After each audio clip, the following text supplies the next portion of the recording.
match. I'm really interested to see what Paul leads here. I mean, as you said, the Charizard maybe not the best ring on Marco's side here, so Paul should be able to take a pretty good guess at what Marco's going to be bringing. Venusaur and Regieleki coming out on Paul's side here. And then we see on Marco's side of the field, the Incineroar coming out, led with that Thundurus.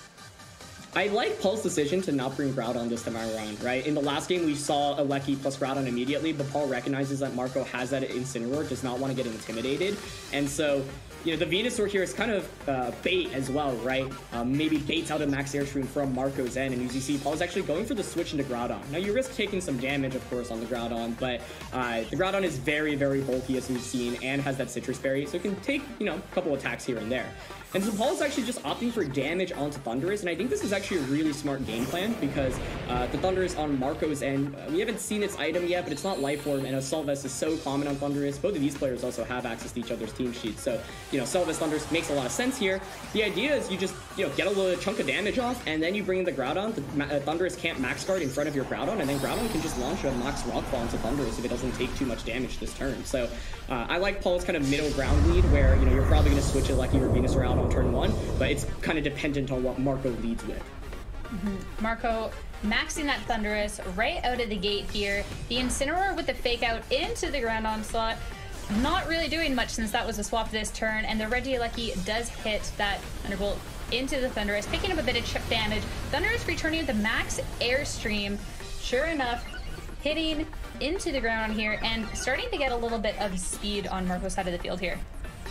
Yeah, so Groudon able to come in safely, Citrus Berry not activated, and looks like, yeah, Paul's just going to opt for that Dynamax and try to get rid of the Thundurus immediately. The main question I have here is whether or not Rockfall alone is enough to pick up the KO onto Thundurus. I think Paul might be not 100% sure on that either, so to guarantee the KO, you can go for a double up.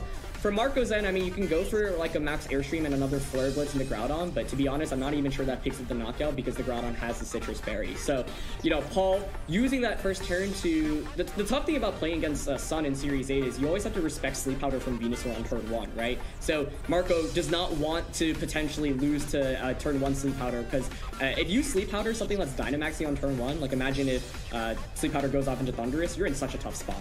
And so Paul says, okay, you have to respect the Sleep Powder option. I'm just going to switch out, and it definitely gets the better end out of this first turn. Gets that Groudon in. Now, you know, typically you don't want to take that much damage with your Dynamax Pokemon before getting it in, but if you trade Thundurus for, you know, 50-75% of damage on the Groudon, I think that's actually not a terrible trade on Paul's end, especially because that Venusaur in the back I think is actually very critical in this matchup for the late game. Regieleki, another Thunderbolt into the Thundurus, bringing it down below half. Thundurus firing off a Max Airstream, picking up some chip on the ground, not really doing too much damage here, and finally bringing it to the point where it can get some Citrus Berry recovery here. So it's definitely going to be able to heal up, but, you know, I think this is exactly, I mean, Paul's Groudon's just been so bulky. There's that Flare Blitz, but yeah, with that Berry, not able to pick up the knockdown. So in the end, Paul essentially gets an extra turn of Dynamax here, and I think that's a big advantage just in terms of having something that's bulky that's around. More importantly, you knock out that Thundurus, and this Venusaur set is very hyper-offensive. With Thundurus out of the way, Venusaur now can put in a lot more work, doesn't have to worry about just getting, you know, one-hit KO to buy a Dynamax Thundurus. 100%. This is, I mean, the speed boost that Thundurus was going for, unfortunately, losing all the speed control, which means Paul as well, if he wants to, can start trying to get some of the speed control back on his side of the field here with that Regieleki. Obviously, you don't really want to hit an Electro Web into that Thundurus with the Defiant, but is now free to either just attack with this Regieleki or be going for those Electro Webs. On Marco's side of the field, that Zacian is making an appearance, getting a little bit of an attack boost here with the Enchanted Sword, but with that Max Groudon still on Paul's side of the field here, doesn't seem very safe. Yeah, and even, you know, after Groudon's Dynamax, right, Groudon ground type attacks, both super effective against the Zacian and the Incineroar here, so you know, Paul just double checking the stats of everything and is opting for launching that Electro Web off immediately. You know, Electro Web has been so good for Paul, and I think he's definitely in a solid position right now to just keep using a couple of those. And so Zacian here is going to protect. I think that's smart because you don't want to get hit by multiple Electro Webs, right? And you don't want the Groudon to be able to outspeed you. Paul actually opted for the protect here because he doesn't want to feint to something like a Behemoth Blade, and that likely indicates that the Groudon doesn't have that much speed investment. We've seen how bulky it is, so I think you're probably going to need 2 Electro Webs to actually be able to outspeed the Zacian with Groudon specifically. So I like the protect play from both players' ends here, but in the end, I think Marco gets a little bit ahead with his protect. Yeah, the Flare Blitz trying to attack into the Groudon to try and pick up that KO here, but unfortunately with that max guard, nothing happening from the Incineroar. The Sand Chip, though, is going to bring it down to half below health, so there is going to be some of that recovery back with this Citrus Berry, and looks like here that Paul might just go for the switch and another Electro Web to try and get some speed control. Yeah, it's not every day you see someone try to switch their Dynamax Pokemon out, but I actually think it makes a lot of sense in this matchup specifically because you want to conserve that Groudon. You want to get the Sun Up for Venusaur in this endgame. That Venusaur has a very offensive moveset. I believe it actually has that Weather Ball, so it can hit that Zacian for super effective damage in the sun. And so with no weather control from Marco's end, I think the switch actually makes a lot of sense because Paul recognizes, hey, if I get a single speed drop onto the Zacian, it'll still outspeed and actually pick up the KO onto Groudon. So I definitely think that is the correct play in this position. Is so important to reset that weather. Charizard not really that essential in this late game as well, and Alecki is able to get that Electro Web off, which is going to grant him a lot of speed control going off towards the end of this match. 100% here. Then Zacian is going to hit the Behemoth Blade into the Charizard, I would assume, and yes, be doing a good chunk of damage here. I mean, preserving that ground, like you said, absolutely huge. The parting shot coming out from the Zacian, going to be dropping the special attack of this Regieleki, and Marco opting to reposition a little bit and bring out his last Pokemon here, which we haven't quite seen, which will be that Gastrodon.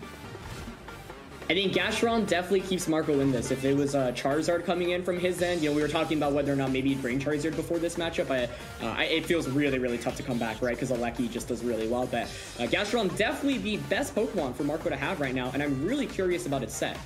I think the way that Paul wins this game is basically through that Venusaur. So you need to position Venusaur out in the right spot, get it in, get that Sun Up, and then put on pressure with its damage, right? Because Paul actually has very little damage against this Gastrodon otherwise, but of course Venusaur can just one-shot it with the grass type attack, especially because we've seen already that it's not a Rindo Berry on the Gastrodon. So Paul has the numbers advantage, and he's got some speed control here as well. I think like he basically needs to get the Venusaur in a safe spot and be able to just try to pick up like KO after KO after KO with it. Because I think, given that I believe it has that Weather Ball, you know, it can actually probably just one-shot that Zacian and that or the Gastrodon. And so I like the switch out here by Paul. He recognizes, hey, you know, Groudon able to reset the weather here, and there's a chance that maybe the Zacian protects as well, so you get the Groudon in for free.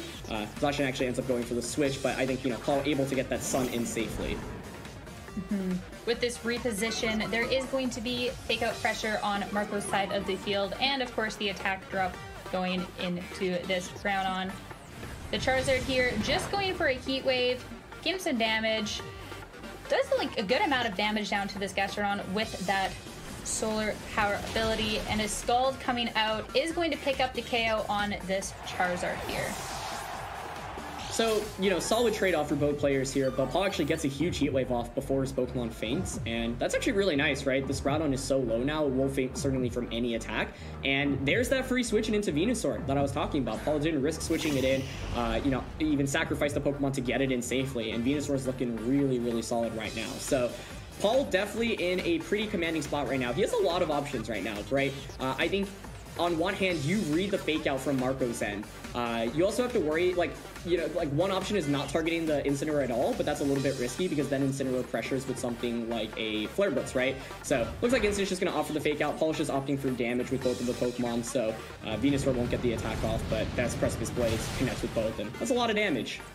The Gastrodon taking a big hit here. Gastrodon, sometimes a little tricky to take out, but has been taking a lot of damage from the two hits. Is going to go for that Yawn into the Venusaur. Get a little bit of recovery as well.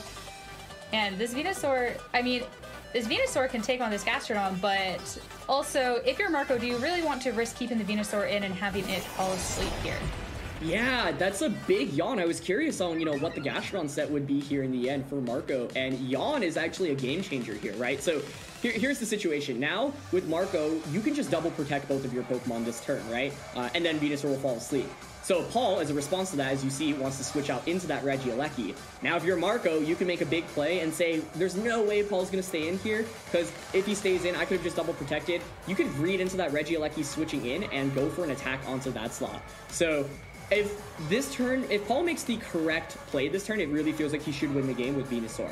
If Marco is able to maybe read into the switch out that Paul's considering, though, and call it correctly, Marco still keeps himself in this game. So let's see, this is really critical whether or not the Gastrodon and the Zacian will just opt to go for the protects here, because if not, then, you know, Paul had an opportunity to just outright win the game with either a Grass type attack and a Gastrodon or that Weather Ball into the Zacian.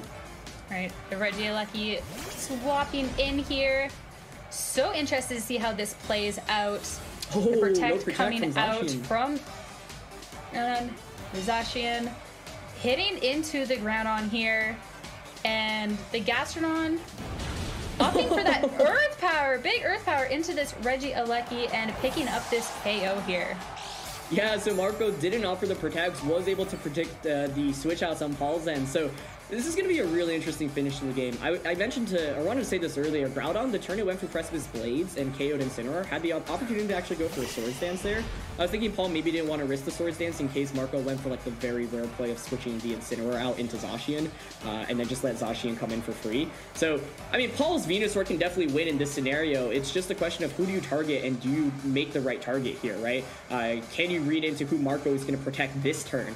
Because if Marco now, having not protected last turn, can protect either of his Pokemon, you either get that Yawn off into Venusaur once again, or that Behemoth Blade into the Venusaur as well from Zacian. So, you know, Paul has to make the right target selection here. If Marco is able to predict that and call it correctly, gives him a huge advantage. So, yeah, you know, Paul definitely had an early lead here, but Marco making really good plays in back-to-back turns to keep himself in this one. And, you know, Venusaur looks really good here in this endgame, but it can only target one Pokemon at a time. It's going to be the Protect from Zacian. Oh!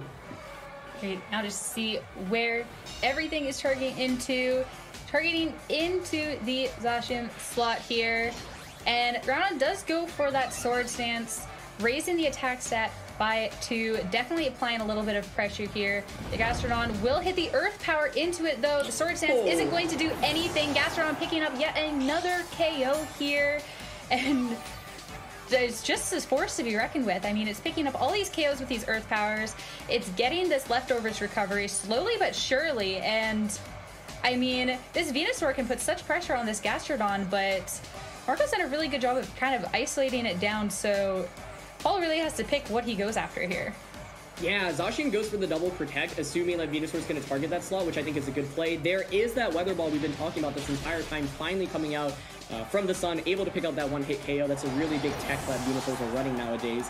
And we know the Gastrodon has Yawn, we know it has Protect, so probably go for Yawn here, Protect next turn, and then it's going to come down to sleep turns, I think, Sierra. So we'll see if the Venusaur can wake up fast enough, and this is going to be a really, really wild endgame.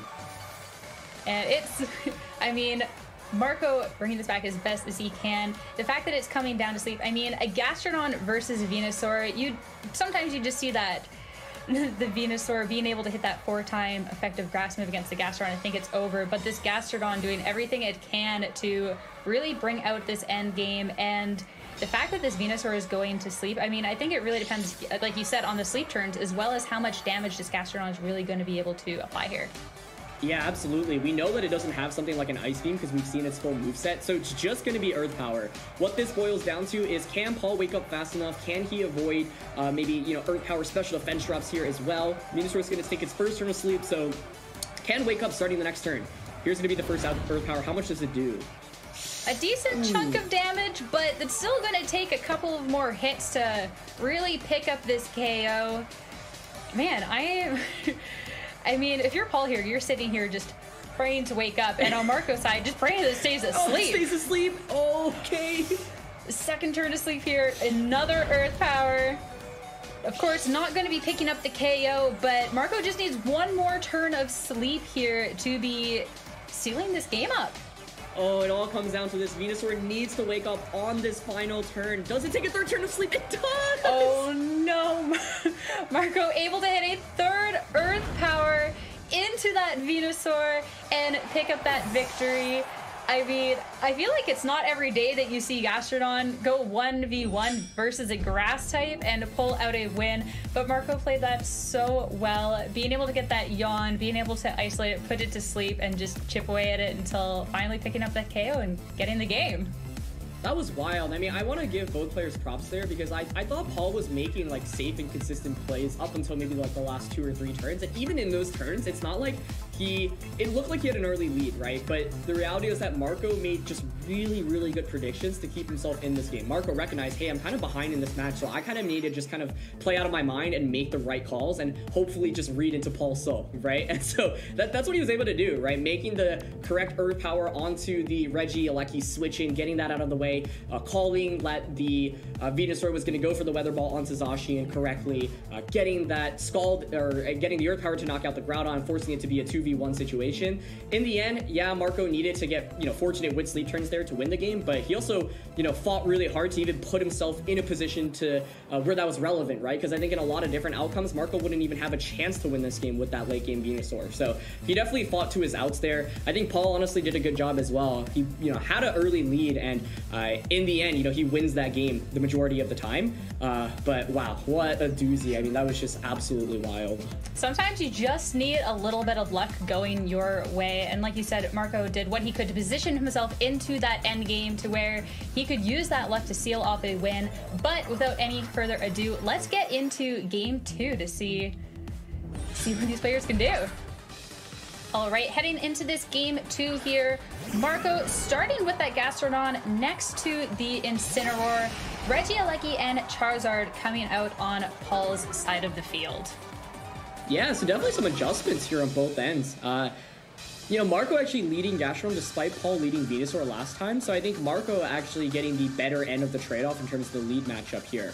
Charizard's a pretty interesting adjustment here because we know that Gastrodon has Yawn. Yawn is really, really good against Paul's team because, Paul really wants to just overwhelm with this Dynamax damage in the early game. And you can see here, Paul's actually going for that max Airstream onto Incineroar. So if Gastrodon decides here to just go for a Yawn onto Charizard, it will give Marco some good early game positioning.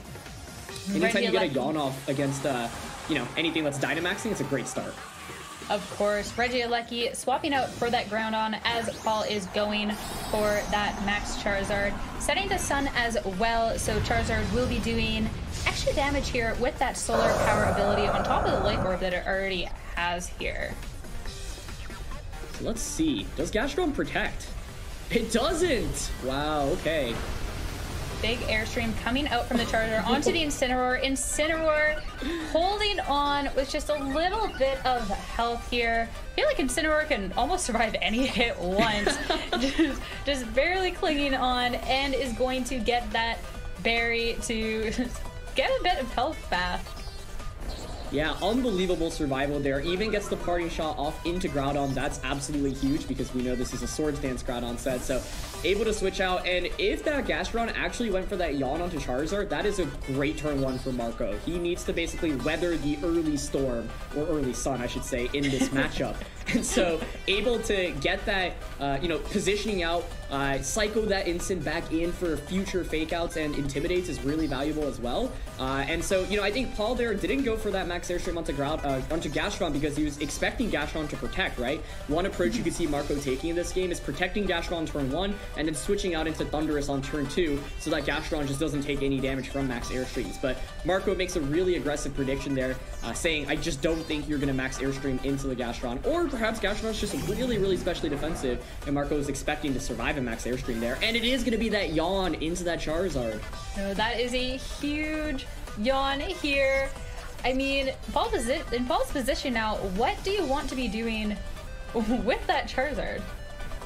Yeah, that is such a good question. I mean, the reality is that, the residual effect from G-Max Wildfire is so strong that I think Paul feels forced to basically stay in with the Charizard, go for that Wildfire into that Thundurus slot. From Marco's end, you could easily switch that Thundurus out back into Incineroar. That takes the Wildfire, gets another Intimidate off against the Groudon, and it feels like a relatively safe switch. So, yeah, looks like Thundurus is going to pull out that switch, and it should be Incineroar. Incineroar hitting the field yet again with the Intimidate onto that Groudon.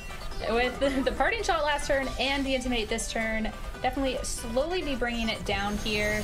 The Charizard, of course, with that Wildfire into it. I mean, didn't need to do too much damage to pick up that KO here. Either way, Incineroar is going to go down. The G-Max Wildfire effect, as you said, is going to be doing a lot for him here upcoming turn. Groudon going for that Sword Stance, trying to build back its attack stat after all of those stat drops, and Gastrodon just opting for the Yawn into the Groudon as well. Yeah, these Yawns are really, really good for Marco. They're such a strong option right now, and they're able to basically disrupt Paul a lot right now. And so that Charizard is going to fall asleep, right? And that's already tough because you basically lose a turn of your max here. In addition, you have now put on pressure against Groudon. Groudon got that Sword Stance off, but that only puts it back at neutral anyway, right? So it's not actually doing that much damage. And now Marco is able to just Dynamax and maybe overwhelm Paul with offense, right?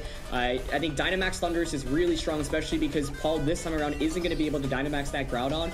Groudon here in a really tricky spot as well, right? Because it's currently affected by Yawn. And so I really like how Marco played the first two turns. You know, a little bit risky, especially because maybe that Life Orb Max Airstream could have just knocked out that Groudon, or sorry, the Gastrodon in the beginning of the match. But now Marco positioning himself to have multiple extra turns of Dynamax relative to Paul. And with that Zacian that he has in the back, I mean, all it takes is one speed boost onto that, and Zacian is really just gonna, you know, outspeed pretty much everything on Paul's end. And so great start to the game for Paul, or for Marco here for sure. Charizard sleeping off that last turn of Dynamax here, as you said. Attack coming out from the ground is going to be picking up a little bit of chip, but that's all it is just a bit of chip here as we see the Max Airstream hit into that Charizard. Good amount of damage, as well as starting to get some speed boost on Marco's side of the field. Yeah, I mean, every speed boost definitely critical here, and with the Gastrodon being able to just go for an Earth Power there, I mean, that covers for any switch out options, and you know, Paul gets a little bit of damage off, sure, but this Thunder is still has 2 turns of Dynamax, and this time around, you don't have something to just knock out it immediately the subsequent turn, right? So, yeah, I think Marco definitely in a much better spot than he was in that early game last time around, because he kind of has the Dynamax advantage, and once again, it's the Yawns that are so critical here. Paul really had no option with that Charizard slot. I mean, maybe you can consider switching out, but Charizard at this point is not doing anything for Paul, so he basically wants Marco to actually pick up the knockout onto that. Now, both of Paul's Pokemon asleep. He's in definitely a tricky spot right now. I mean, you're hoping for Marco to kind of just knock you out and maybe give you free switch-ins. I'm actually kind of surprised that Paul's not withdrawing the Groudon out here to maybe reconserve that weather. But he's going to be able to bring in that Zacian on Marco's end. And now Marco, you know, if you go for an Airstream there, that's exactly what you want, right? Give a speed boost onto that Zacian. Now you have a +1 attack Zacian with that speed boost as well. And that looks really, really scary in this end game. Yeah, Zacian with that attack boost, with the, from its Tepid Sword, with that speed boost. I mean, it already hit so hard, and being able to just be so fast and so strong can really put a lot of pressure onto Paul here. The Charizard is going to get knocked out. Groudon, of course, with its first turn of sleep. The Wildfire damage is going to be getting some chip onto Marco's side of the field here, and I'm interested to see what Paul is going to do to respond to this Zacian here, because the Zacian is starting to look a little scary. Definitely a little bit scary here, and getting a speed boost onto that is very, very critical as well. So let's see. I think that this time around, I mean, yeah, Marco's just in a much better position. It does a really great switch out as well. Recognizes, hey, Gastrodon's not really going to do much for me at this point, so might as well get that speed boost and really get the ball rolling. So, and the main, I think, tricky thing for this game for Paul was that the Yawns have just disrupted him so much, right? He felt pressure to stay in with both Pokemon. The turns that the Yawns happen, but as a result, you know, you take a guaranteed turn to sleep afterwards, and now Paul is effectively, you know, playing like a 1v2 in these scenarios. So it's just a really tough spot for him to be in. And I mean, if he doesn't get early wake-ups, like with this Groudon, for example, I don't really see how he comes back into this match, to be honest, other than maybe trying to crit Thundurus with like a Thunderbolt, for example, but really tough spot for him to be in right now. Well, I wouldn't really want to be counting on the early wake-ups, considering what we saw in the end of the last game. Zacian is going to be going for that Protect. Thundurus going with the Max Knuckle into the Regieleki, dealing about half of its health here. But this is starting to get to be a really, really scary situation. Marco getting the attack boost on both of his Pokemon. The Zacian already had an attack boost already onto it from that Intipit Sword. As well, the Airstream boost with the speed. And there's going to be some more Wildfire chip onto Marco's side, but these Pokemon are just going to be so fast and so strong that even if they're slowly getting damage chipped away, I feel like they're in a position where they can just start to overpower all of Paul's Pokemon here. Overpower for sure, yeah. And I think the main thing here is just these speed boosts, right? You've kind of weathered the storm of Paul's Dynamax. You put yourself in a position now where you can outspeed consistently, and you know, it's not just taking damage, but it's not getting KO'd anytime soon right now. So yeah, I think really, really outstanding play here from Marco to put himself in just a fantastic spot. And this Thunderous plus Zacian is just so difficult to deal with in this endgame, because all Marco needs to do is exactly how he's playing this right now. Just go for safe plays. No need to risk anything. You've got in speed boost onto both of your Pokemon, so outspeeding that Alecki is really, really critical. And now there's no need to even make any predictions, right? You know, Groudon was able to wake up, but the question is, how much can it really offer at this point? Venusaur's the last one, but I mean, this is why I was kind of surprised Paul didn't switch out that Groudon earlier, because now you're in a really tricky spot where you can't get the sun up. And I think the explanation for why Paul maybe didn't switch out was because of the fact that he didn't want to just switch in Venusaur and have that take any damage. But now Marco's just going to outspeed with both Pokemon on his end. You know the movesets on both Pokemon, so you know that the Venusaur here can actually do very much other than maybe a Sleep Powder. And so Marco can, you know, safely double up into that slot. As soon as Venusaur goes down, that should be game over. So Paul at this point is basically hoping for a mistake from Marco's end, hoping that for some reason Marco targets down the Groudon. But yeah, looks like he's going to start this off with a Wild Charge into Venusaur. Picking up a little bit of chip here, also taking a bit of recoil damage. Zacian going for that Behemoth Blade. This is going to be a huge attack here, dealing massive damage to that Venusaur, and sure enough, doubling into that slot, picks up that KO, and it's just this Groudon against the world now. And I mean, I don't think it can really do too much. Paul, recognizing that as well, is just going to opt to back out of the game here, saying